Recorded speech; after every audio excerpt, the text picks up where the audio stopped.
औज़ु बिल्लाहि मिनश्शैतानिर्रजीम बिस्मिल्लाहिर्रहमानिर्रहीम। नाज़रीन, मेरी आज की ये वीडियो हज़रत सुलेमान अलैहिस्सलाम के बारे में बनाई जाने वाली वीडियो का 5वां हिस्सा है, जिसमें मैं हज़रत सुलेमान और मलका सबा का किस्सा बयान करूँगी। हज़रत सुलेमान ने मलका सबा को ख़त लिख कर क्यों बुलवाया और हुदहुद का इसमें क्या रोल था, हज़रत सुलेमान और हुदहुद का वाक़या क्या है, और मलका सबा को जब हज़रत सुलेमान ने अपने दरबार में बुलाया तो उसका इस्तकबाल कैसे किया, हज़रत सुलेमान ने मलका सबा से शादी क्यों की और उसकी कौम किसकी पूजा करती थी, और मलका बिल्कीस का तख्त हज़रत सुलेमान अलैहिस्सलाम ने आग झपकने से पहले हज़ारों मील से उस तख्त को अपने पास कैसे मंगवाया, इस सब के बारे में मैं आपको आज अपनी इस वीडियो में बताऊंगी।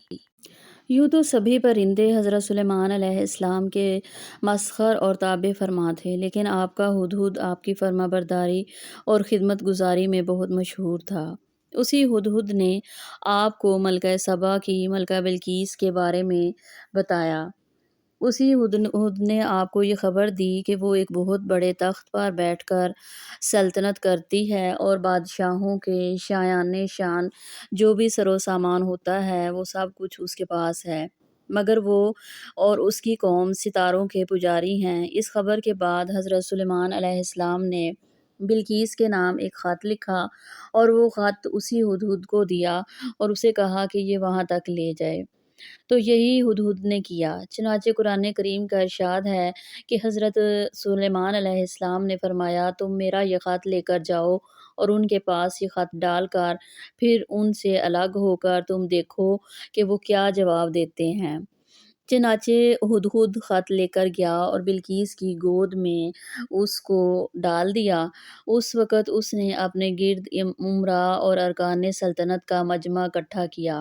फिर ख़त को पढ़कर लर्ज़ा बर अंदाम हो गई और अपने वज़रा से और अरकान सल्तनत से मशवरा किया, और जैसा कि कुरान पाक में इरशाद है, ए सरदारों, बेशक मेरी तरफ एक इज़्ज़त वाला ख़त आया है, वो ख़त सुलेमान की तरफ से है और बेशक वो अल्लाह के नाम से है जो नहायत मेहरबान रहम वाला है।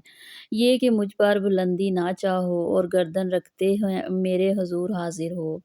ख़त सुनाकर बिल्कीस ने अपनी सल्तनत के अमीरों और वज़ीरों से मशवरा किया तो उन लोगों ने अपनी ताकत और जंगी महारत का ऐलान ज़ाहिर करके हज़रत सुलेमान अलैहिस्सलाम से जंग का इरादा ज़ाहिर किया।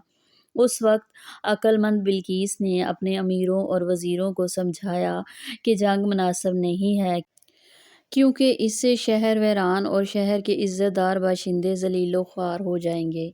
इसलिए मैं ये मुनासिब ख्याल करती हूँ कि कुछ हदिये और तोहफ़े उनके पास भेज दिए जाएँ और उससे इम्तिहान हो जाएगा कि हज़रत सुलेमान सिर्फ़ बादशाह हैं या अल्लाह के नबी भी हैं। अगर वो नबी होंगे तो हरगिज़ मेरा हदिया कबूल नहीं करेंगे, बल्कि हम लोगों को अपने दीन के इत्तिबा का हुक्म देंगे, और अगर वो सिर्फ़ बादशाह होंगे तो मेरा हदिया कबूल करके नर्म हो जाएंगे। चुनांचे बिल्कीस ने 500 ग़ुलाम, 500 लौंडियाँ बेहतरीन लिबास और ज़ेवरों से आरास्ता करके भिजवा दिए, और उन लोगों के साथ 500 सोने की ईंटें और बहुत से जवाहरात, मुश्क व अंबर और एक जड़ाऊ ताज माँ एक ख़त के अपने कासद के साथ भेजा। हुदहुद सब देख कर रवाना हो गया और हज़रत सुलेमान अलैहिस्सलाम के दरबार में आकर सब खबरें पहुँचा दी। चुनांचे बिल्कीस का कासिद जब चंद दिनों के बाद तमाम सामानों को लेकर दरबार में हाजिर हुआ तो हज़रत सुलेमान ने गज़बनाक होकर कासिद से फरमाया, क्या माल से मेरी मदद करते हो? तो जो मुझे अल्लाह ने दिया है वो बेहतर है उससे जो तुम्हें दिया है, बल्कि तुम्हें अपने तोहफ़े पर खुश होते हो। पलट जा उनकी तरफ तो ज़रूर हम उन पर वो लश्कर लाएंगे जिनकी उन्हें ताकत ना होगी, और ज़रूर हम उनको इससे आज़माएंगे और इस शहर से ज़लील करके निकाल देंगे, यूँ कि वो पस्त होंगे। چنانچہ اس کے بعد جب قاصد نے واپس آ کر بلقیس کو سارا ماجرا سنایا تو بلقیس حضرت سلیمان علیہ السلام کے دربار میں حاضر ہو گئی، اور حضرت سلیمان کا دربار اور یہاں کے عجائبات دیکھ کر اس کو یقین آ گیا کہ حضرت سلیمان علیہ السلام اللہ کے نبی برحق ہیں اور ان کی سلطنت اللہ کی طرف سے ہے۔ حضرت سلیمان علیہ السلام نے بلقیس کو اپنے دین کی دعوت دی تو اس نے نہایت ہی اخلاص کے ساتھ اسلام قبول کر لیا۔ پھر حضرت سلیمان علیہ السلام نے بلقیس سے نکاح کر کے اس کو اپنی سلطنت میں شامل کر لیا اور اپنے محل میں رکھ لیا۔ اس سلسلے میں ہدہد نے جو کارنامے انجام دیے وہ بلا شبہ عجائبات عالم میں سے ہیں، جو یقیناً حضرت سلیمان علیہ السلام کے معجزات میں سے ہیں۔ تخت بلقیس کیا تھا اور کس طرح آیا؟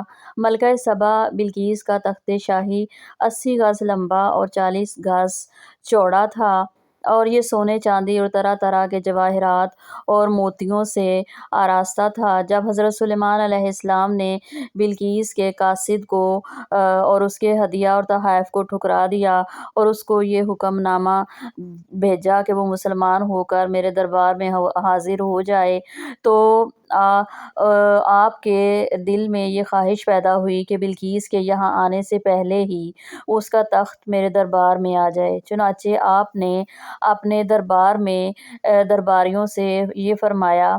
ترجمہ قرآن پاک میں اس کا یوں ہے: سلیمان نے فرمایا، اے درباریوں، تم میں سے کون ہے کہ وہ اس کا تخت میرے پاس لے آئے قبل اس کے کہ وہ میرے حضور مطیع ہو کر حاضر ہو۔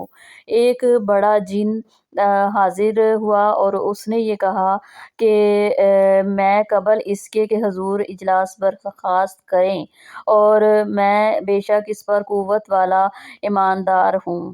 جن کا بیان سن کر حضرت سلیمان علیہ السلام نے فرمایا کہ میں یہ چاہتا ہوں کہ اس سے بھی جلد وہ تخت میرے دربار میں آ جائے۔ یہ سن کر آپ کے وزیر حضرت آصف بن برخیہ رضی اللہ تعالیٰ عنہ، جو اسم اعظم جانتے تھے اور ایک با کرامت ولی تھے، انہوں نے حضرت سلیمان علیہ السلام سے عرض کیا کہ جیسا کہ قرآن مجید میں ہے۔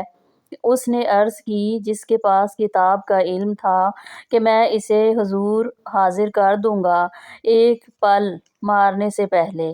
چنانچہ حضرت آصف بن برخیہ نے روحانی قوت سے بلقیس کے تخت کو ملک سبا سے بیت المقدس تک حضرت سلیمان علیہ السلام کے محل میں کھینچ لیا، اور وہ تخت زمین کے نیچے نیچے چل کر لمحہ بھر میں ایک دم حضرت سلیمان علیہ السلام کی کرسی کے قریب نمودار ہو گیا۔